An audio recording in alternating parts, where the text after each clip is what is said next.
are there children like us in India too? Do you also give food to children like us in India? And over there, every 5-6-year-old will talk like a 20-year-old, very mature for their age because the surroundings they've grown up in. They've seen a lot, yeah. Seva is not something that we should do when it's convenient to us. Yeah. But it has to become a part of our everyday life. And in 10 days, we reached out to a lot of physicians. That cardiologist also reached out to a lot of people, and we got 12 physicians to sign up. And they would get into the regular social evils, smoking, drinking, chewing tobacco. Today, we have the good fortune of working with about 2,000 children every single morning. You have to treat her like your own mother. That is Amma. And unless you are able to see her that way, you don't come and talk to me. We took 300-400 kilos of medications, medical equipment, traveled 50 hours by train from Bangalore to Guwahati in Assam, and we found 90% of the village to be malnourished.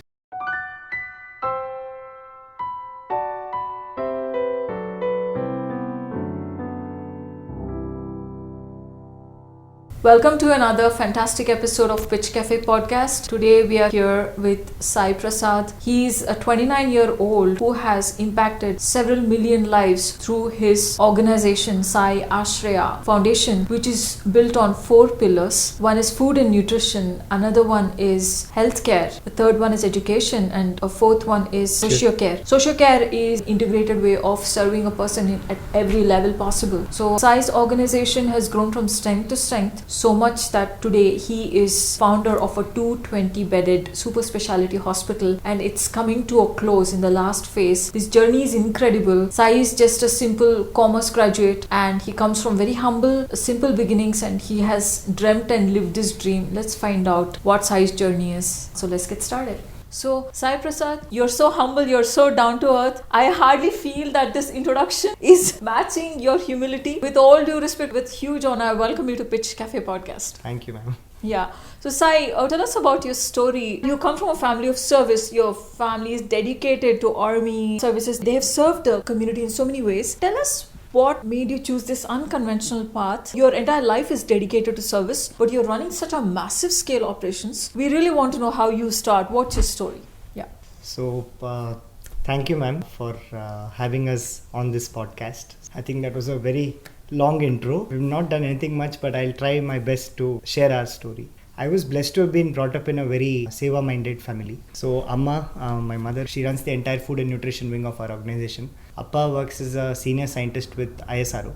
And back when we were growing up, my party grandmother and my Amma would cook food for 500 people at home every weekend. And 4-5 families would bring in the provisions. And we have a small kitchen. We still live in the same home. And so they would cook the food 4 times over to get the quantity ready, and by the time we would come back from school, they would take us straight to these low-lying areas where there would be leprosy patients, corporation workers and their children and other people, and we would go serve them lunch, spend some time with them and come back. And I grew up in that sort of an environment where any opportunity to serve was never left. They would take it and they would serve. But very soon my parents figured out, especially Amma, that every day there was a new complaint about me from school. So one day I'm falling off a tree, or some other day I'm doing something else, and they really didn't know how to channelize my energy. And they finally said, if you really want to learn something, you have to grow up with these children whom we go and serve over the weekend, so you don't take life for granted and you understand more. So I ended up practically growing up with them and receiving a lot, in the sense that they had no qualms. They were always happy, and they were like, today's is over today,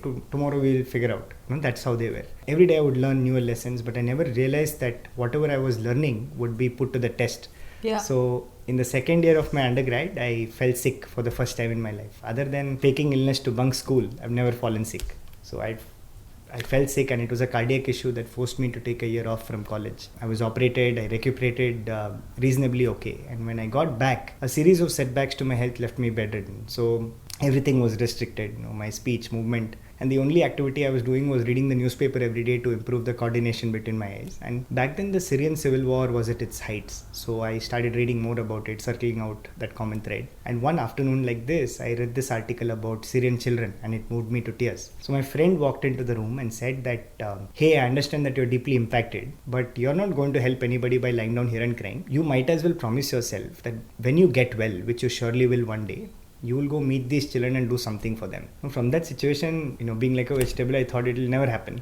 It's like God's voice. Somebody came and... Yeah, and somehow 8-9 months later, God's grace, the blessings of all the people we work with, I recovered and ended up keeping my promise. It's a long story. I traveled to the Syrian border, had the good fortune of working with hundreds of children there. And on the Were you not afraid when you... No, not really. There you are, a kid who's just recovering from this illness. You only have read in newspapers. But Syrian border is intimidating. Yeah, not really. Prior to that, I'd done a visit to Turkey to understand more about the refugee crisis that is there. Came back to India and then went from the other side. But I never was scared because I think any place is what it is. So all places are equally nice and equally scary. That's how I would put it. And had the good fortune of working with hundreds of children there, especially. And on the last day of that first trip that changed my life, I didn't want to get out of there and the children didn't want to leave me. So this 5-year-old girl child ran up to me and she asked me a question in broken Arabic and English. So she said, "Are there children like us in India too?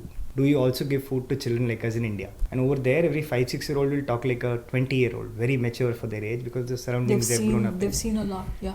So came back to Bangalore, I had no answer to give her. And back then we were doing this work over weekends, and whenever we would get an opportunity during the winters or some bridge was getting constructed, we'd go distribute blankets. Other than that, it was not something consistent. So we said, if a 5-year-old can think like that, in that sort of a situation, how should we be thinking? Seva is not something that we should do when it's convenient to us. Yeah.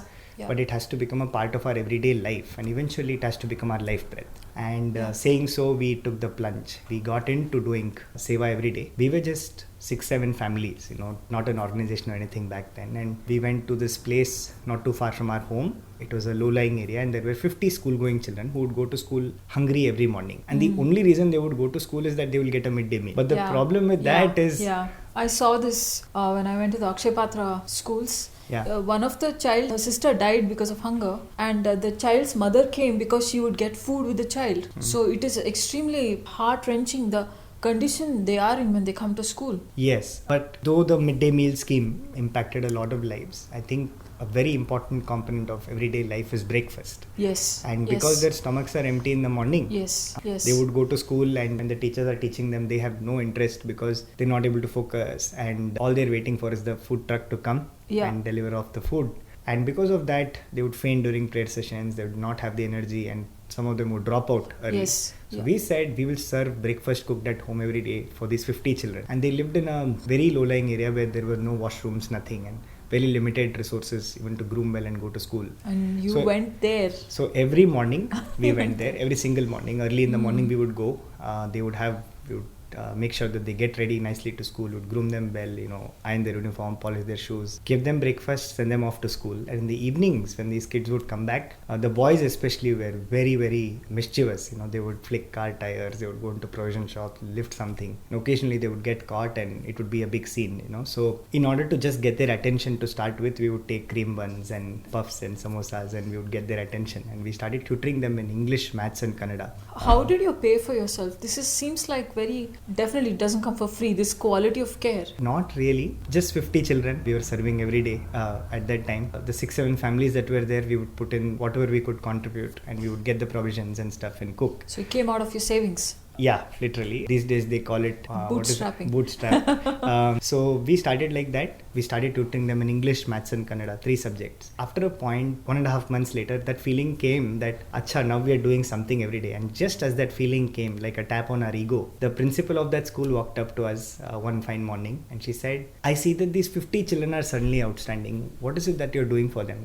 They're coming to school so neatly, they're studying properly, participating in extracurriculars. Something is different about them. And why are you people partial in serving just 50 of them? Because all 130 children in my school come from a similar background. Right. Ma'am, you should take up the entire school instead, she told my mother. So I didn't want to say anything. I was not even wanting to make eye contact and commit off. But Amma went straight to her and said, Parvagila madam, nalinda bartivi.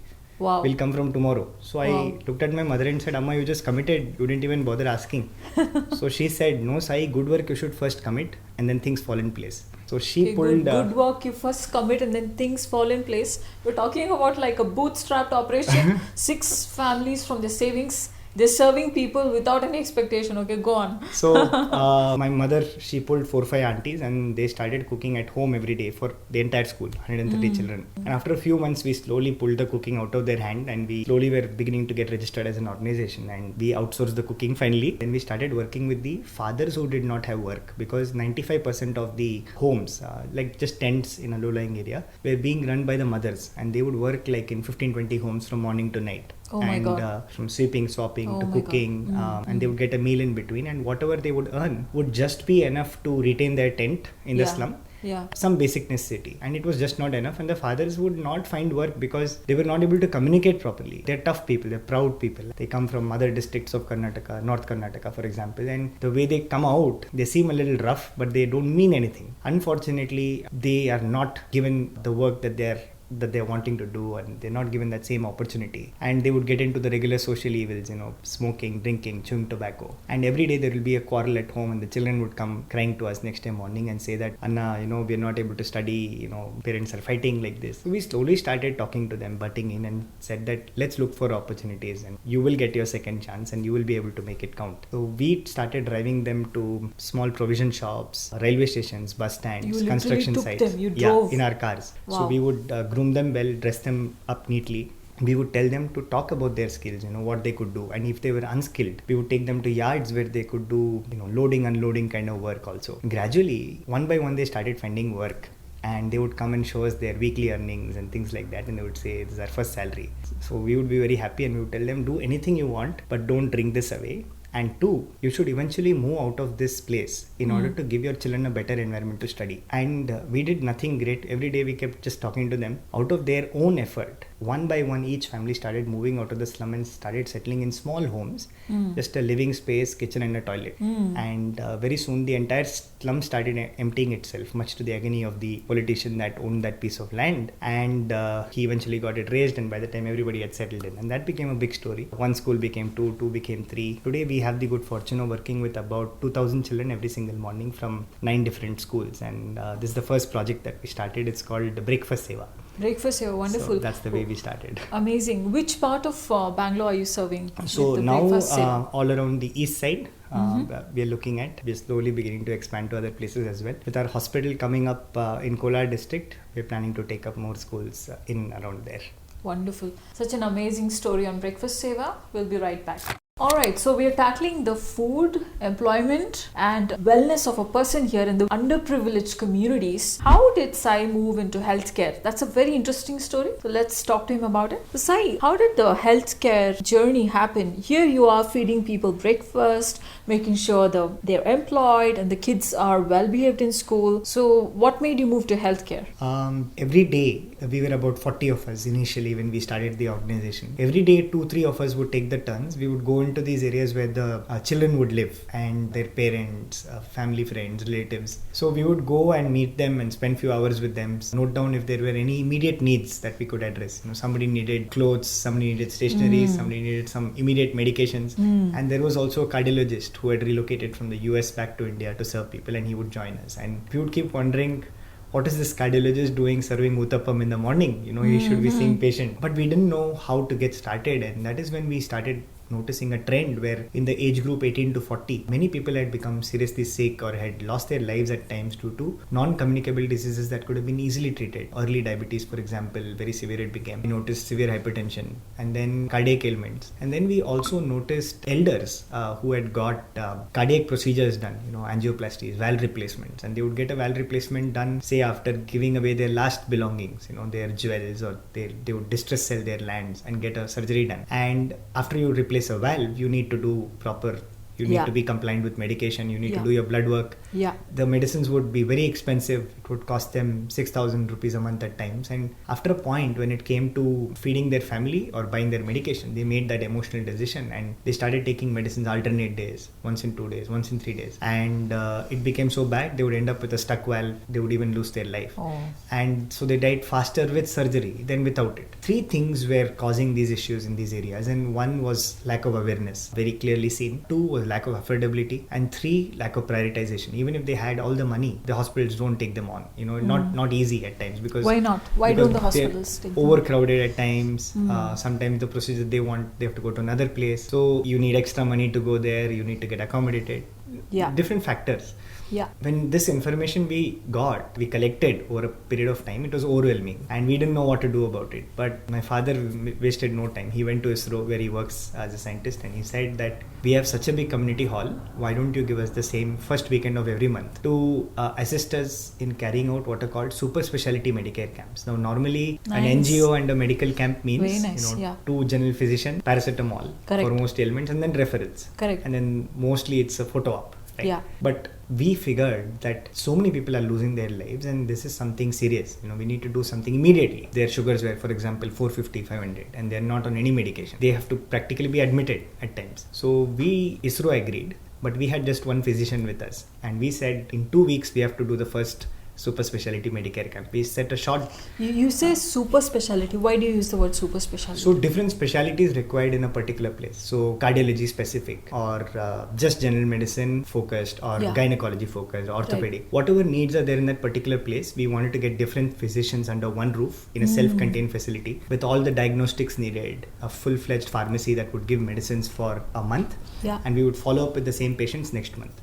So when we started off, when the idea came, we set ourselves a deadline of 2 weeks, like I said, and we had just one physician with us. And we went into the slums in autos and announced off that in 2 weeks we are going to do this. And in 10 days, we reached out to a lot of physicians. That cardiologist also reached out to a lot of people, and we got 12 physicians to sign up. You got 12 physicians to sign up? Yeah, to come out and short of a miracle. Yeah, to work with us. And we rented out cardiac equipment, ECG, 2D echo with color Doppler. Manipal Hospital sent their van to do TMT testing and stuff. How did the big guys join? Like the Manipals are like big brands. How did they join? Most of the institutions in India, I can say, are very responsible also. And this was not like a very big investment or something for them. They had to allocate a van with a TMT machine. Definitely, they had to get involved. But they do some good work. Most of the time they're seen as typical corporate institutions. But that's not always the case. And when good people go and approach them for help, especially in our country, nobody says no. So that's the amazing thing about India. Yeah. So wonderful. Go ahead. We got all this set up, and in exactly 2 weeks, we did our first ever super specialty Medicare camp. Wow. And it was a grand success. And we saw about 700 patients over the first weekend.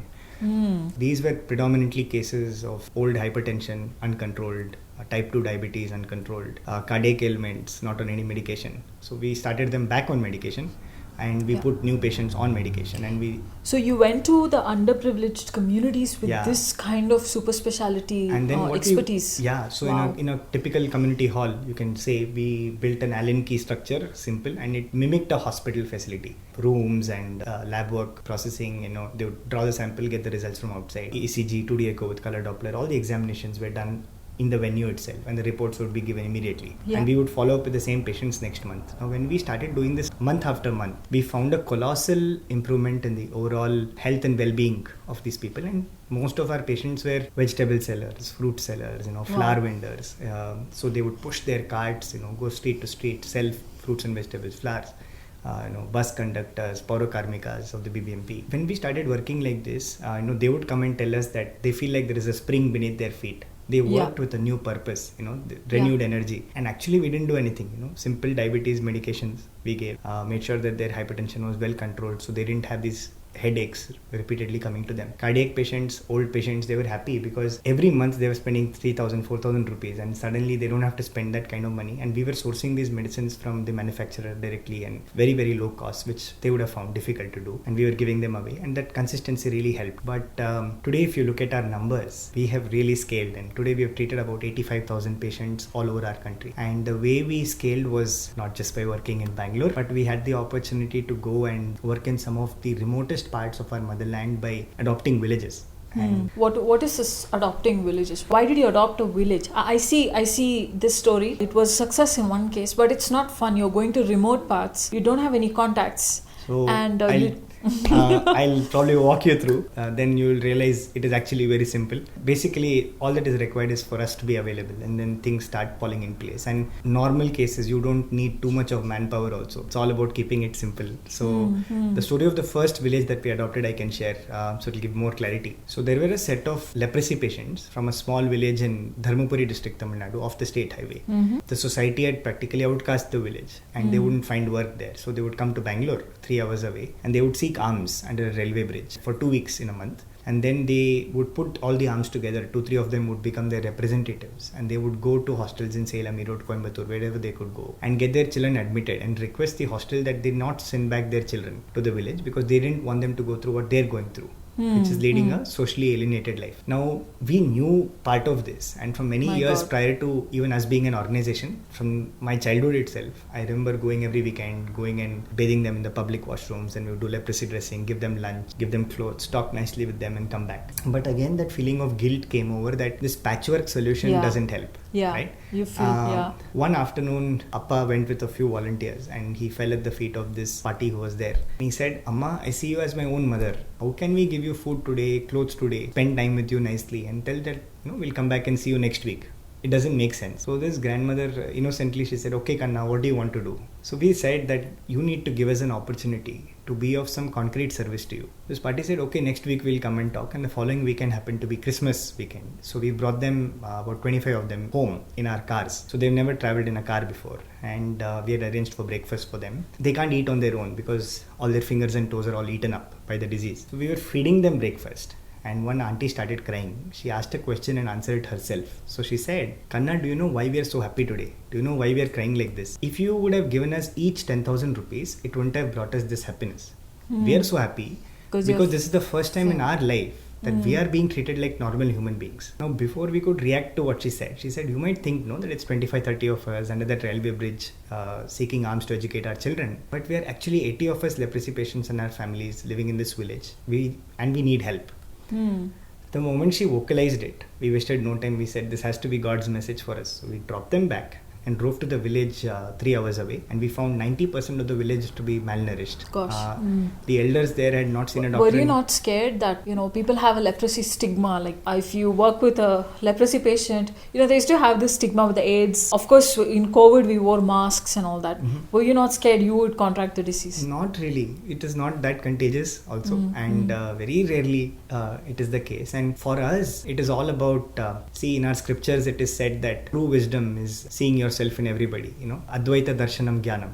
That's what we say. So after a point we realized that we are no different from them, and instead if I see myself in that person, how will I work? And it was with that energy that we went there. It's with that energy that we work everywhere we work today. So when we went in here, we found these leprosy patients had not even realized the fact that it had become a curable disease, and their wounds were all open. They were like craters beneath their feet, and that numbness will be there. It needs regular dressing with hydrogen peroxide and such. And the remaining children there were also not going to schools, not properly nourished. We had no idea about village adoption, literally no clue. And just seeing the sheer need of the hour, we announced off that we are going to adopt this village and be of some concrete service to them. And the village people agreed. On the same day onwards, we started working. First thing that we did was address the hunger of the people that were there. We gave them all provisions for 1 full month, every single month. We identified people with hands and legs who could cook for those who could not cook on their own, and then take it to them, because just giving provisions doesn't help. And we started replicating what we were doing in Bangalore. Got the same set of doctors to come to the village and do the same super specialty Medicare camp on the Sunday, the third Sunday of the month. And that created a colossal impact. We went, and when we started treating them, we found them to have severe uncontrolled type 2 diabetes, hypertension and cardiac ailments, which was killing them, contrary to their belief that leprosy was killing them. In the 5 years prior to our arrival at the village, so many of them had passed away suddenly, and before even they turned 60 years of age. These were the reasons they were passing away. So in 3-4 months, they put on weight because they were eating 3 times a day after 30 years. They looked better, chubbier. But somehow that happiness was missing from their face. And that's when we realized that the stigma associated with the disease was killing them far more than the disease itself. And leading a socially alienated life was not helping. And our efforts to convince the society would always go in vain, because they would say, if you keep working with them, you'll become like them. So we realized that the best people to advocate for these people is themselves, and that would be the right way to create impact. So we gave each leprosy patient 5 new pairs of clothes every month, taught them how to talk, do leprosy dressing on their own, and we told them, you go well groomed, confident into the society and tell them that this is not a contagious disease. Oh my One. God. And two, Wow. that you're also capable of doing what work you can do. So one beautiful experience comes to my mind. This mother, she put her hand beneath her sari, went to a provision shop, attended an informal discussion, and when she's about to be given the job, she pulled her hand out and she said, sir, I'm a leprosy patient, will you still give me work? So this man was so moved, he touched her feet and said, Amma, you can join today. So starting with her, many people started stepping out, and they found work in small provisions packing, candle making, some small farming. The men folk found work in security jobs where they just had to blow a whistle like a deterrent, nothing else. Yeah. And when money started coming in, we found vegetable sellers, fruit sellers, ice cream wallahs, bank people came to the village. One thing led to another, and we began cleaning up the village, planting trees, and we started celebrating the Tiruviyas, the local village festivals. So we put a pandal, 2 speakers, and yella sapad, banana leaf food, and we would play old Tamil songs loudly. And a place that was like a graveyard was suddenly bustling with activity. So the district collectorate also took notice. One thing led to another, and today, it's been little more than 7 years, this village has become self-sufficient. It's part of mainstream society, and not just that, it has become a center of development for 15-20 villages around. So this is the story of the first village that we adopted, and let me tell you, it was hardly 25-30 of us doing this work. It didn't take a huge number of people, but this became a replicable model, and that's how we have scaled and landed up in other places in our country. This is amazing. What is the local government or the national government? How are they helping you with these things? Have they taken notice of this? Or? Oh yes. We keep sending them reports of what we do. We write letters, we send emails with pictures and stuff, and whenever possible, the government has stepped in and done whatever they can, whether it's the state government. So let's not go all the way up to the government, but you start with the panchayat, then the zilla parishads or municipal authorities, and then the state government, and then the center. So everybody does their own bit and support us in their own way without getting too involved. Wonderful. So Sai, you were talking about this stigma for leprosy. I was so scared of leprosy as a child. If I saw a patient, I would be always keeping away. And then there was this whole phase where AIDS was a new disease, and we would kind of isolate those people, and nobody said hello to the AIDS people. And I remember Shabana Azmi did an ad saying, I go and touch the AIDS patient and nothing happens to me, but nobody bought that. It was like, how did you break the stigma? It's like a village filled with leprosy people. You would want to stay as far away as possible. Imagine going to a village with COVID people where nobody wears a mask. It sounds like that, but you don't seem to be concerned. So tell us how you did that. What were your thoughts? I think it is the tuning, it is the environment in which we are brought up in. One of the things is, I think true knowledge is very important, and true knowledge is, I would say, never found superficially. If you want to find pearls, you don't find them floating on the top of the ocean. You have to dive deep. Correct. Same way, I think the first way to fight any stigma is to first understand what the problem is and to know about it. And leprosy, for starters, is not as contagious. Mother Teresa worked decades. She didn't contract it, and she never thought about that part of it. See, if a person is there suffering in front of you, one of the things my mother told me very early in life was that if you see another auntie there sitting there, she is not any auntie. You have to treat her like your own mother. That is Amma. And unless you are able to see her that way, you don't come and talk to me. So that really got into me from a very early age. So leprosy, the first thing that we did was spread the right word around, made people understand that these people deserve to be treated with the same dignity that you and I are treated with, one. And two, the way people heal is not just through medicine, through these super specialty Medicare camps. There are means to achieve the end, and the end goal is to help them, self-sustain and to see yourself in them. If you look at the life of, say, Jesus Christ, he would just walk on the street and a touch of the hem of his robe could heal people. And the healing factor there was the true love. He was the embodiment of that prema, that love, right? So that love truly heals. And it's also the case of seeing ourselves in everybody in front of us. Even Jesus Christ, his whole life, his message. Initially, he started by saying, I'm the messenger of God. And then he said, I'm the son of God. And then he said, my father and I are one.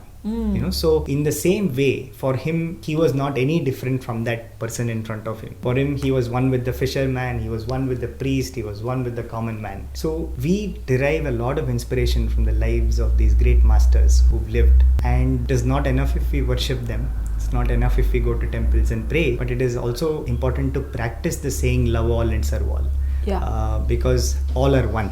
End of the day. And so when you see people like that, all these inhibitions, they just fly away. Whether it is leprosy, AIDS, it doesn't matter. First thing is at a very human level, knowledge is very important. Yeah. Nahi jnanena sadrisham, we say. Yeah. It is only true knowledge that will illumine.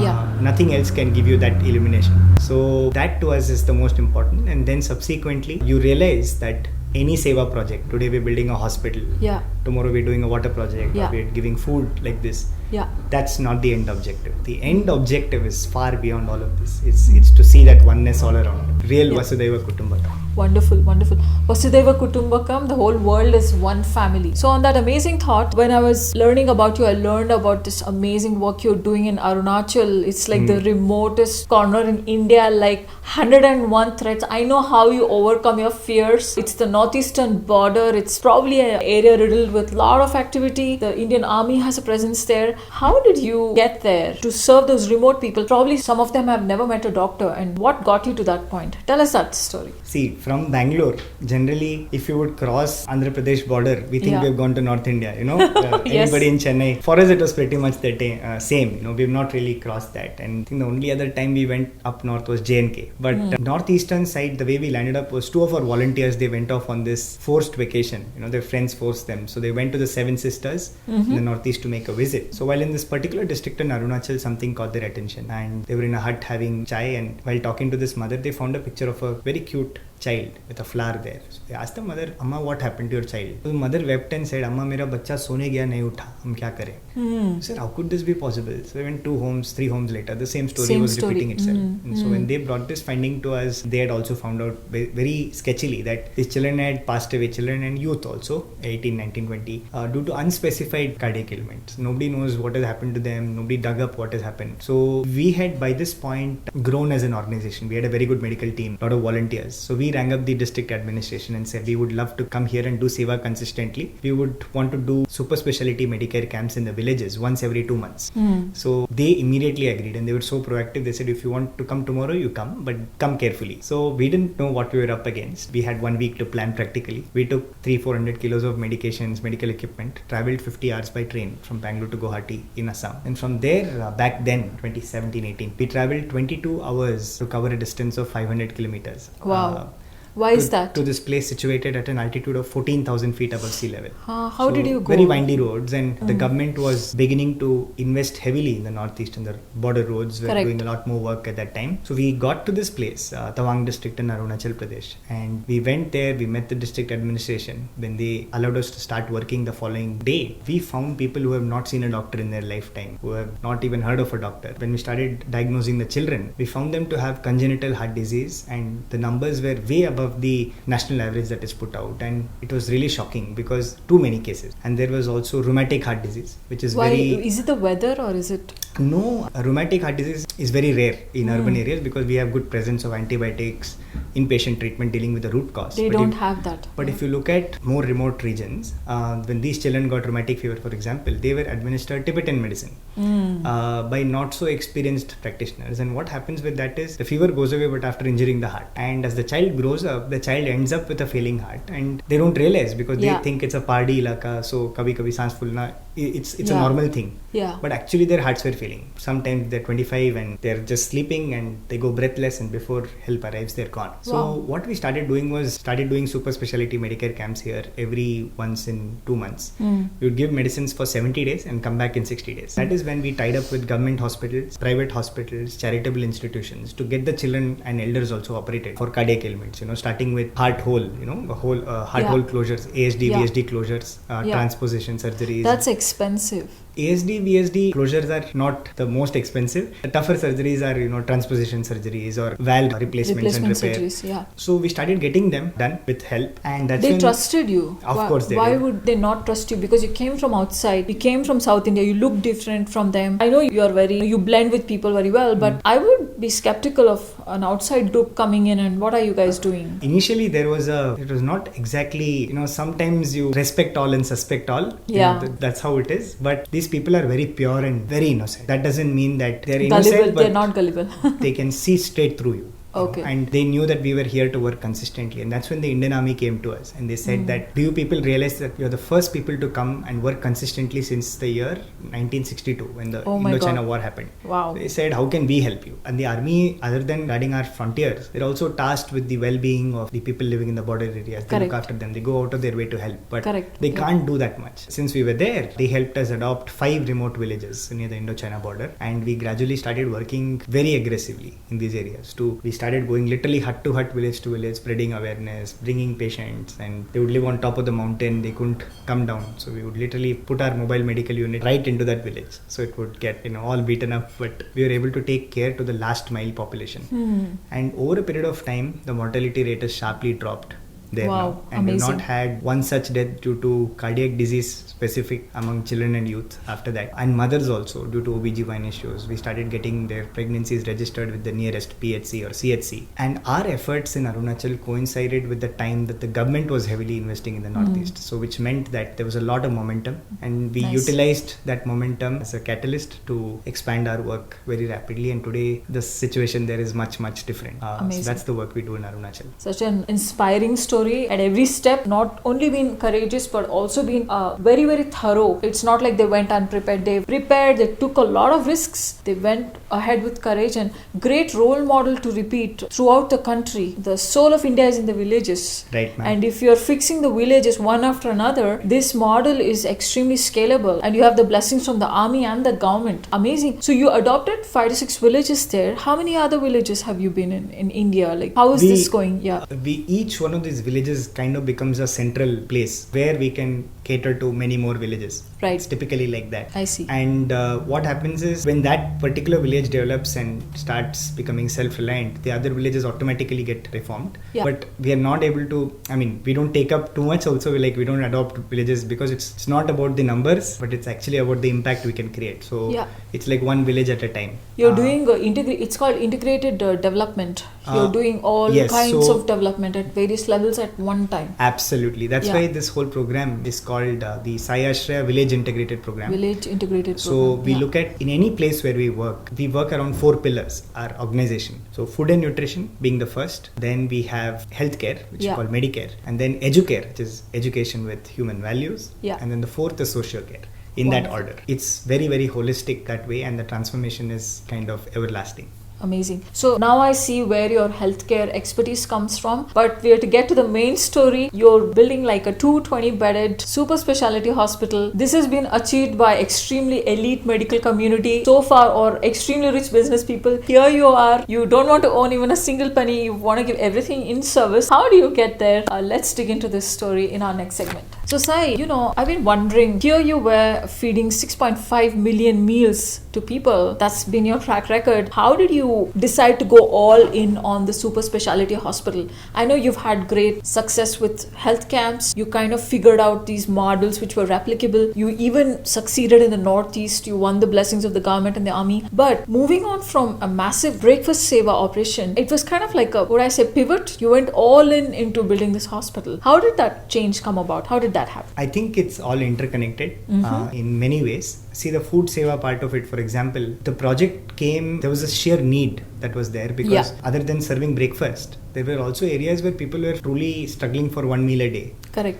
And we decided to do 2 things. One, we said we will serve these 3,500 people a day. And we said 2 things. One, they would have to join us in serving their own people because we didn't want them to get a feeling that we are giving and they're receiving. And 2, now that their food was taken care of, their health was looked after, they would have to mandatorily find work. So when we started expanding our food related work, so it was breakfast, lunch, dinner. And we were so blessed that we got the chance to serve food even from midnight to morning 6. So we read an article that said accidents related to truck drivers and lorry drivers, heavy vehicles, can reduce by 70% with 1 cup of tea. So we said, what are we doing reading this? We should be serving. So we went to Atipeli, outskirts of Bangalore, and we started serving truck drivers, lorry drivers there. Then we found hit and run victims, people who were abandoned, Divyangjan. So we would bring them home because they would seek alms from the vehicles paying toll. This is before the coming of FASTag. Yeah. And and we would gain their trust, take them home, they would stay with our volunteers, we would rehabilitate them with the help of our physicians, and then send them back to their villages or towns wherever they came from originally. So they don't seek alms to make a living. And during the day, these 3,500 people whom we were serving, we served them in two teams. So one team of people would serve food, and the other team of people would pull people out from their home and say, now let's find you work.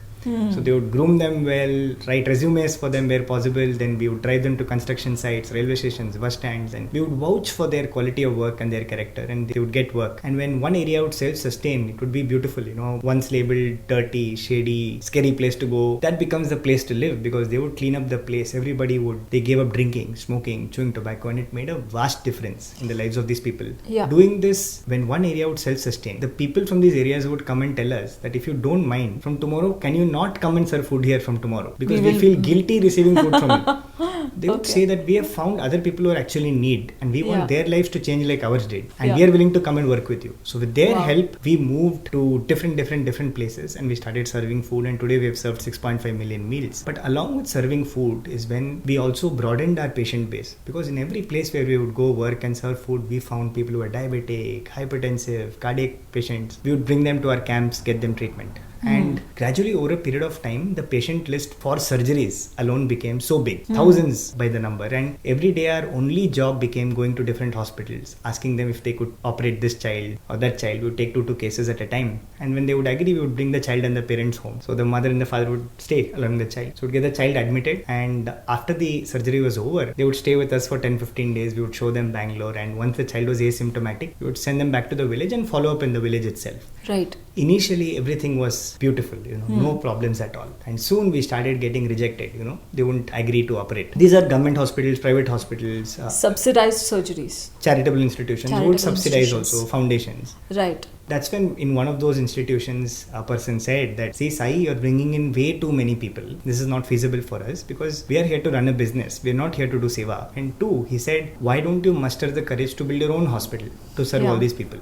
Yeah, it's healthcare has become a business nowadays. Right. We are here to serve, but we'll charge. Yeah. And you're out to change that. That's amazing. Yeah. Not really change that or fight that. I think we have to do our thing. So we're catering to a totally different population.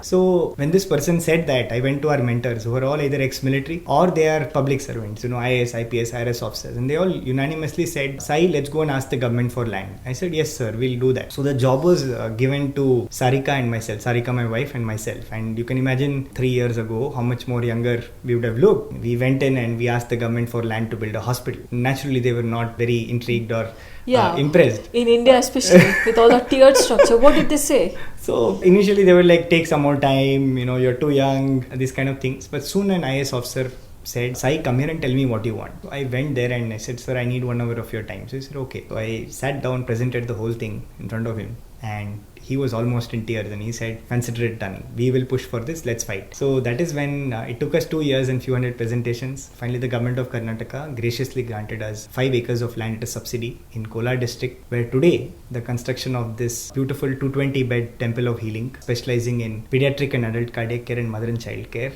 is now more than 80% complete, and we'll be commissioning the hospital in another 5 months. Wonderful. So tell us about this hospital. I'm very intrigued. I heard that it has been built very efficiently and it's state of the art, but you have done it in a very cost efficient way. Tell us what are of course it is child care and OBGYN care, but what else is there in the hospital? What can we expect? See, when we started the project, we really had very little resources in our hand. So we had the land and the government simply told us that don't worry about the money, you start the project. And we never waited for financial closure, because we felt that if we were going to wait for people to come forward and contribute, we will never start.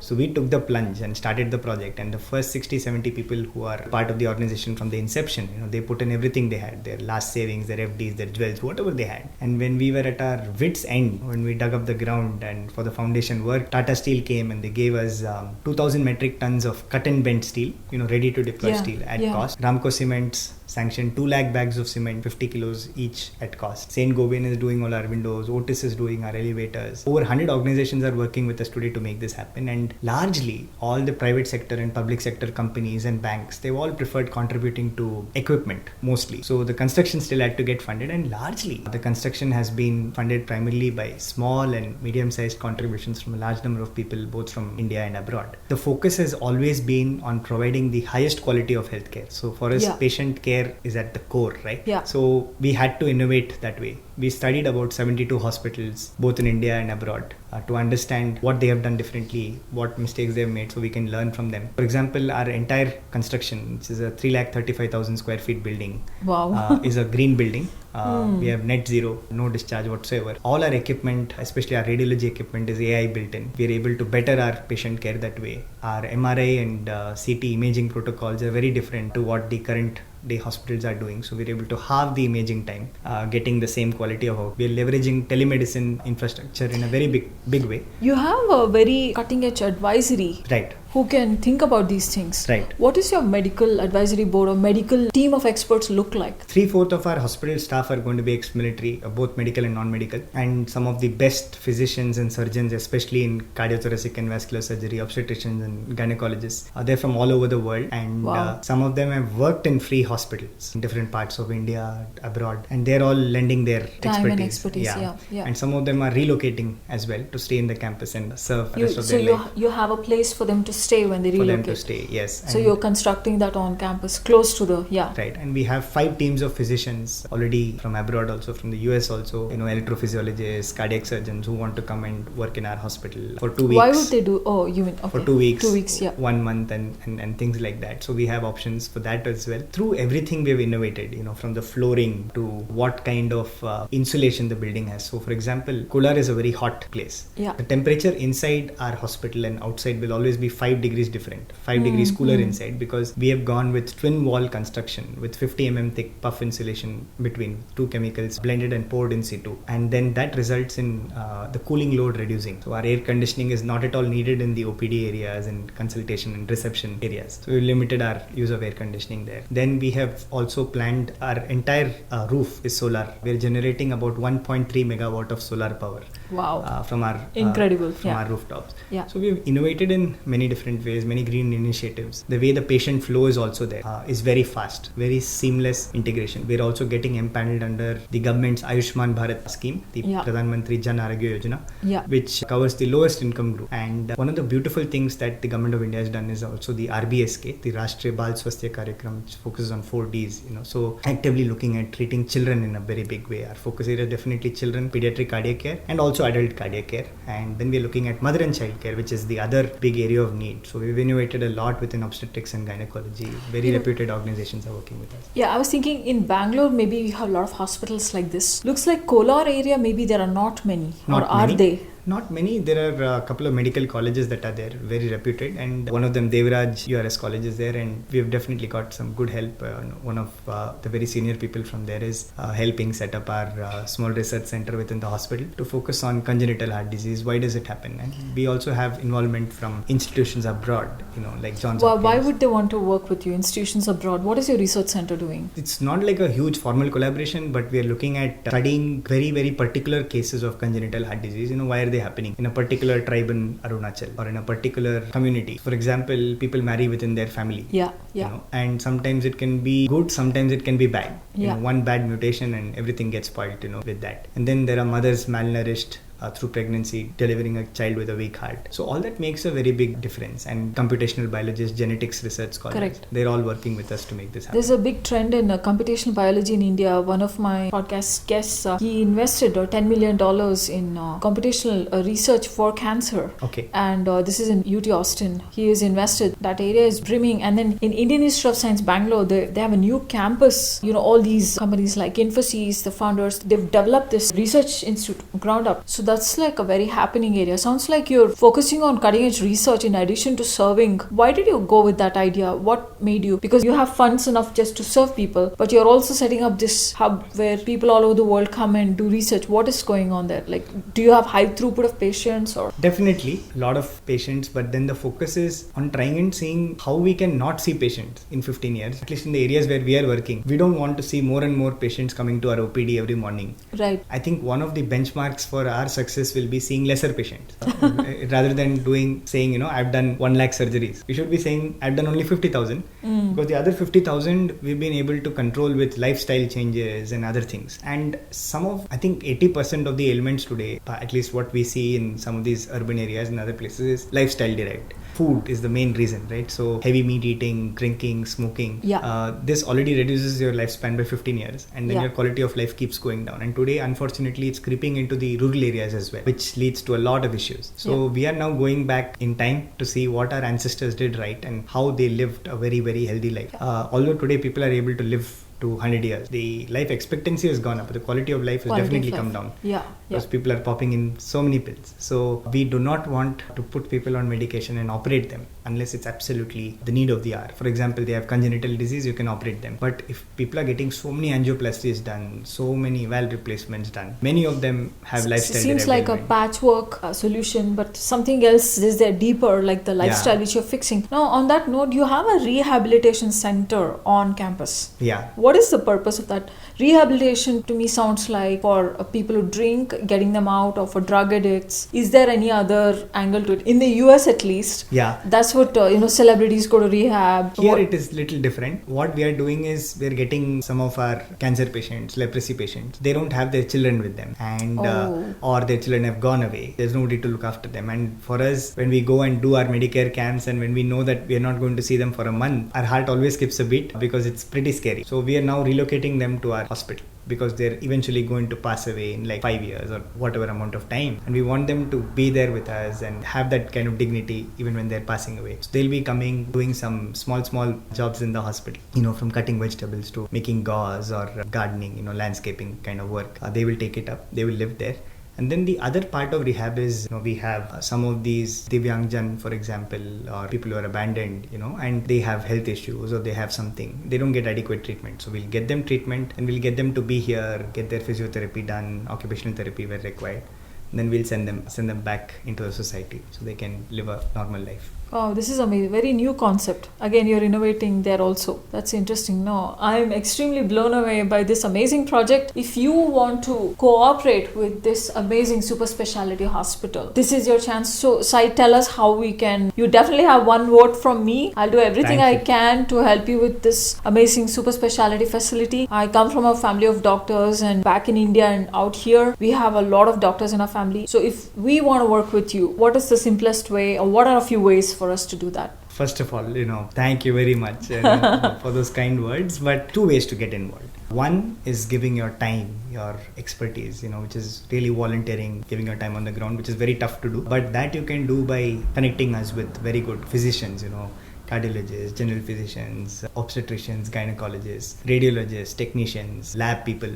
If in India, and there is also scope for teleradiology, telemedicine, and the list is endless, digital pathology. You can connect us on the medical side with these people. On the non-medical side, IT and networking is a very big place. So is there a roster where we can go check? Is there like a website where? We have our website and we have different volunteering opportunities listed there. So including non-medical side, so we have IT and networking, content creation, editing, videos, photos, audio, this kind of work. And then also helping us with day-to-day ops, coming and serving also is very, very important. Molding the children. So there are people who sign up and work for a few months, because the one thing that we've done with volunteering is, it's not a one-time thing. Especially if you're volunteering, say with Breakfast Seva. If I'm that child, I want to see the same person every day. So I build that bond with that person, and anything that person says will touch me. So once they're committed, we're happy to take them on and give an opportunity to come and volunteer. Volunteering is a big, very, very important thing. I think the most important thing. Second is, of course, contributing financially. So that's very straightforward. So you work with 100 organizations. They are partnered with you in CSRs as well. Yeah. So if you or whoever is listening to this in your living room or when you're driving on a podcast, we would love to have your help in this amazing project. You're not only saving lives, Sai is doing integrated development. He's going to turn around the lives of patients in more than one way. So what are the different ways, they can partner with you financially? You mentioned CSR, and how can they partner with you in kind? Like, I know you mentioned expertise and connections. Right. What else can they do? Can they come work on campus and yes. help you out in some way? Or Yes. See, we have a 55-member IT and networking team, little more than that. They're setting up the entire IT and networking infrastructure in our hospital. It's all volunteer driven. Then we have a lot of employee engagement kind of programs for all the companies. So, for example, Cisco did a lot of volunteering recently with the landscaping part. So that's interesting. We have about 3,500 trees in our campus. Yeah. So now we got them from sapling and we have nurtured them, repotting them and stuff. And all that was volunteer driven by companies like Cisco and others. So there is infinite potential to be involved, and whenever there's an opportunity, or if you see that somewhere you can come and lend your expertise, you can let us know by email, or you can give us a call, and then we will surely... maybe you can sponsor an equipment. How is the capital equipment situation? Who is helping you with that? So all the equipment, most of the equipment is covered by CSR from companies. So in India, it's a government mandate, and people have banks, private and public sector companies, they've all contributed towards equipment, small equipment, big equipment and such.